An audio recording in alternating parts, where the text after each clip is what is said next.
ایک نوجوان شادی کے وقت مجھے فون کر کے بولتا ہے شیخ میری بیوی کا مجھ پر میری بیوی پر کتنا حق ہے. مجھے پوچھے بغیر میرے سسر اسے لے کر ایئرپورٹ چلے گئے. جی میں نے اسے آدھا گھنٹہ سمجھایا, اللہ گواہ ہے. اس نوجوان نے کہا مجھے علم ہی نہیں ہے شیخ, میں کچھ اور سمجھ رہا تھا اور حقیقت میں ہمارا دین کچھ اور بول رہا ہے. جی اسے معلوم ہی نہیں ہے کہ ہم خریدے نہیں ہیں لڑکی کو. اللہ کے نبی صلی اللہ علیہ وسلم نے جو جملہ کہا عرفہ کے میدان میں اونٹنی کی پیٹھ پر حجۃ الوداع کے خطبے میں, عورت کے بارے میں جو خاندانی نظام آپ کہہ رہے ہیں نا, اس لیے لوگوں کو نہیں معلوم. استحللتم فروجہن بأمان اللہ, تم حلال کر رہے ہو, نکاح کر رہے ہو اس بچی کو, یہ بچی اللہ کی امانت ہے. آپ خرید نہیں رہے, وہ اللہ کی امانت ہے, تمہارے گھر کو آ رہی.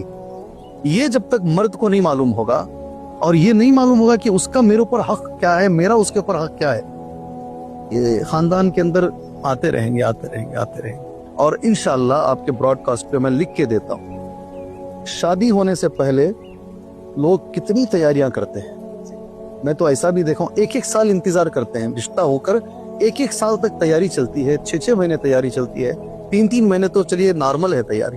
جی میں یہ بولتا ہوں کیا کبھی زندگی میں 5 گھنٹے بیٹھ کر کبھی پڑھے کہ میرے نبی نے شوہر کو کیا کہا کہ بیوی کے حقوق کیا ہیں شادی ہونے سے پہلے؟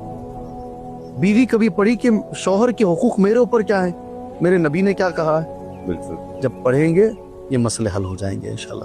یہ میں آپ کو ریٹنگ میں دوں گا انشاءاللہ. ہاں, نہیں پڑھتے ہیں اس لیے مسئلے حل نہیں ہو رہے.